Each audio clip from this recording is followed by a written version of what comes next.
کچے مٹکے میں پانی ڈالے تو سوراخ ہو جاتی. یا تو پکے مضبوط بنو، سوچ اور فکر امر اور تقوی کے لحاظ سے پکی مٹی بنی تو پانی ڈالے گا تو ٹھنڈا ہو جائے گا.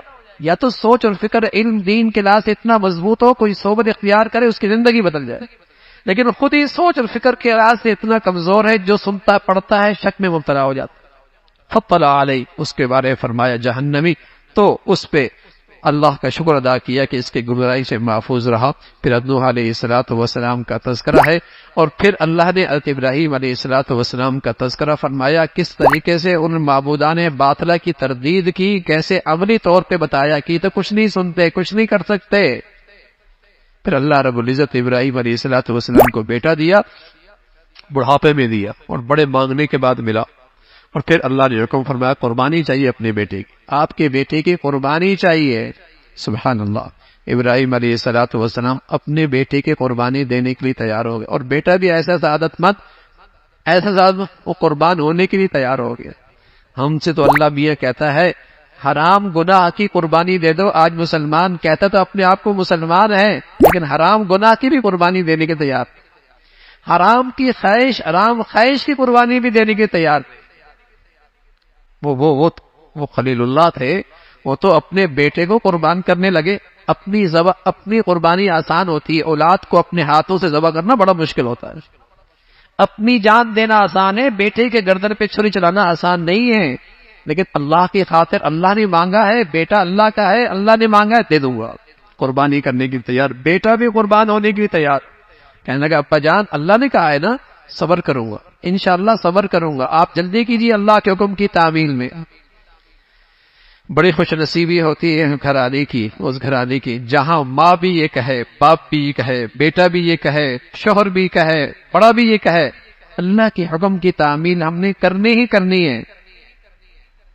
بڑا خوش نصیب گھرانہ ہوتا ہے جب سب کا ایک سوچ بن جائے کہ اللہ کے حکم کی تعمیل کرنا، تو اس گھر میں دین کی زندگی آسان ہو جاتی، اس گھر میں دین کی زندگی آسان ہو جاتی. لیکن اس کا تعلق تربیت سے بھی تو ہے، اس کا تعلق تربیت سے بھی تو ہے.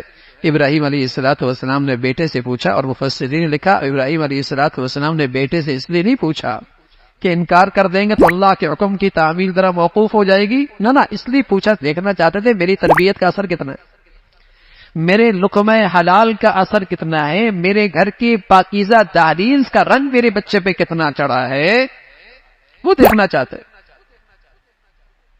شوہر باپ قربان کرنے کے لیے تیار ہے، بیٹا قربان ہونے کے لیے تیار ہے، اور پوری قوت اور طاقت کے ساتھ بیٹے کے گردن پہ چھری چلتی ہے.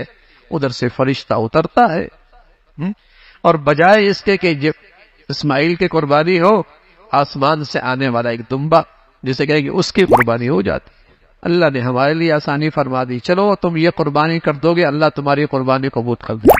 لیکن اس قربانی کے وقت جذبہ تو زندہ کیا کریں کہ اللہ اگر تو اولاد کی قربانی مانگے گا تو اس کے لیے بھی تیار ہے،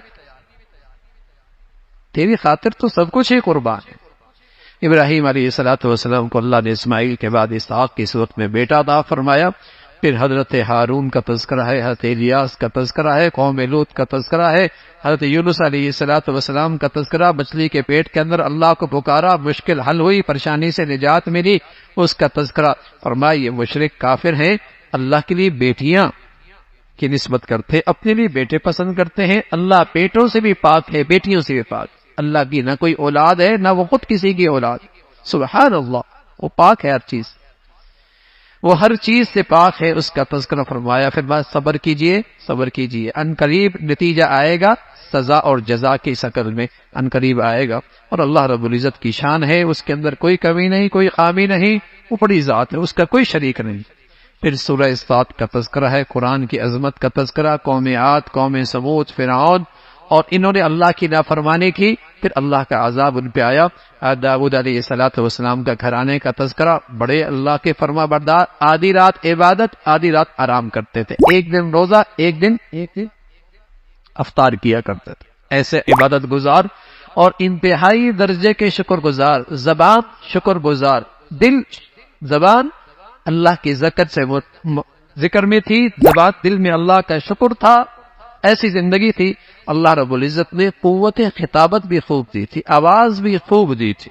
اس کا تذکرہ، پھر ایک فیصلہ فرمایا. وہ فیصلہ کیا تھا؟ ایک امتحان تھا، لیکن اللہ کی طرف رجوع کر لیا، اللہ کی طرف رجوع کر لیا. حضرت سلیمان علیہ السلام کا تذکرہ ہے، اللہ سے مانگی سلطنت، اور فرمایا اے اللہ ایسی سلطنت دے کہ ایسی ملک، ایسی سلطنت کسی کی نہ، اور ایسی سلطنت